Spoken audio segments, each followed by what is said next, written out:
ito naman kanilang combo meals mga beshi. Meron na siyang tatlong rice, may daing na bangos, may sinigang na salmon, at saka tatlong iced tea. Good for 3 person. Wow, nagsasalita ka na talaga, Bangladesh. Mura. Yes, mga beshi, sa pagpapatuloy ng ating pagsusuporta sa mga Filipino restaurant, dito naman tayo bibida sa Pinoy Corner. Siyempre, mga beshi, kasama pa rin natin si Bangladesh. Thank you, Lord, na naman sa panibago namin blessing ni Bangladesh dahil makikifiesta naman kami dito sa Pinoy Corner, mga beshi. So, itong in-order namin, mga beshi, is Boodle Fight. Good for 3 na siya. Tapos, 72 dirhams lamang siya, mga beshi. Unlimited na ang kanyang Rice. and iced tea.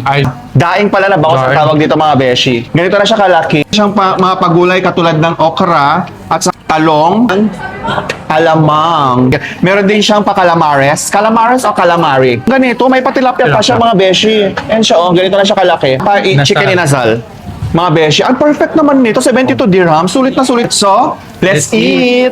So, yun ang mga beshi. Itong na-order namin ni Bangladesh na combo meal is nagkakahalaga lang ng 60 dirhams lang, mga beshi. Itong salmon ang bet ko na may sabaw. Salmon na. Para naman, ang laki lang masyado ang kanilang mga beshi, ang kanilang serving char. Ay, sabagay, pestang-pesta kasi, mga beshi, kaya malalaki talaga mga pagpestahan talaga. pang ano tawag dito, pangkuha ng sabaw.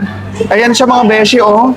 60 dirhams ang kanilang combo. Parang ang uso-uso ngayon mga combo meals. Mas, mga beshi, pag ayaw nyo naman ng combo meal nila, meron silang mga a la carte na pwede kayo mag-order katulad ng kanilang sinigang na bulalo, mga beshi. 38 dirhams lamang. Ito, mga, may dalawa na rin siyang rice.